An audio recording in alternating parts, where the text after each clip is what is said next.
In the grand halls of Hollywood's history, few names shimmer with the quiet intensity of Robert Redford, the man who seemed to glide through fame untouched by the noise that devoured so many others. To the public, he was the golden boy, the calm face of American cinema, a symbol of dignity and intelligence, a man who made the impossible look effortless. But behind the iconic smile and composed silence was an artist who fought invisible battles, not with scandal or self-destruction, but with the relentless weight of expectation, ego, and creative friction that comes with greatness. At 88, as he looks back, Redford no longer hides from the truth. His story isn't one of gossip or grudges, but of lessons learned in the shadows of collaboration, where genius often collides, and where even the most graceful must occasionally bleed to protect their art. His confessions pull back the curtain on a career defined not just by success, but by the subtle wars waged behind the camera, wars with men and women whose brilliance equaled his own but whose temperaments could not align with his calm pursuit of truth. With every name, every memory, there's a glimpse into what it truly means to build a legacy without losing your soul. It begins in the late 1960s, when a young Robert Redford, still shaping his identity as an actor, met Gene Hackman on the set of Downhill Racer. Two forces of nature, one all fire, the other all restraint, collided in a way that defined the project. Hackman was raw, intense, unpredictable, and brilliant in his chaos. Redford, meanwhile, believed in precision, in letting silence speak louder than rage. Their energies clashed from the first scene. Hackman wanted domination. Redford wanted balance. One day, Redford calmly said, "This isn't your movie, Gene, it's a team effort." The words weren't shouted. They were spoken with the quiet authority that would define his entire career. There was mutual respect, yes, but never friendship. They finished the film as professionals. Two men too strong to bend, too proud to break, and when it ended, they walked away in opposite directions, knowing they'd created something great, but never again wanting to share the same frame. That moment was a lesson Redford carried for life. Collaboration, even among masters, demands the humility to coexist, and not everyone can bear it. Years later came James Woods, a man Redford called brilliant but dangerous. Their paths crossed not on screen, but in conversation, a meeting meant to discuss a possible collaboration that quickly devolved into philosophical warfare. Woods, fiery and confrontational, thrived on debate while Redford preferred reflection. When Woods turned the discussion political and began attacking Redford's humanitarian views, the actor simply stood up, offered a polite smile, and walked away.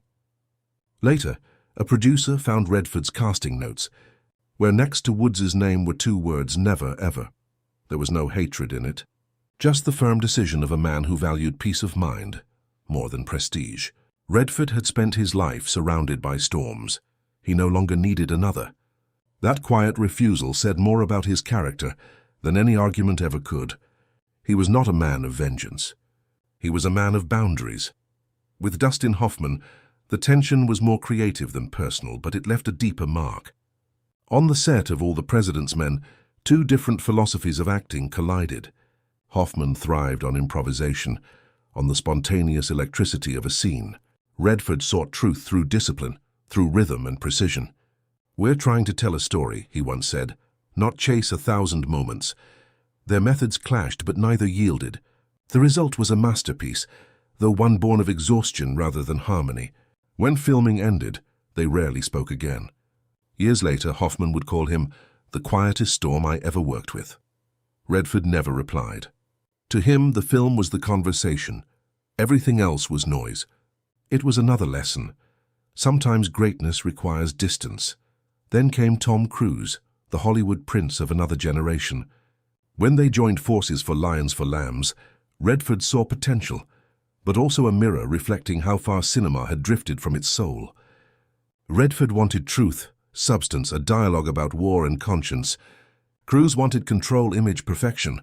On set, their philosophies clashed again and again, until Redford finally asked, "Are we acting or selling a campaign ad?" It wasn't cruelty. It was clarity. Redford, the purist, longed for sincerity in a world that had traded emotion for marketing. Cruise respected him, but couldn't follow him down that path. The film underperformed, but for Redford it wasn't a failure. It was proof that even in decline, authenticity mattered more than applause. The story of Faye Dunaway introduced a different kind of tension, one born not of ego, but of passion. On 3 days of the Condor, their chemistry was magnetic, volatile, irresistible. Dunaway was electric, unpredictable, a storm in heels, as Redford described her.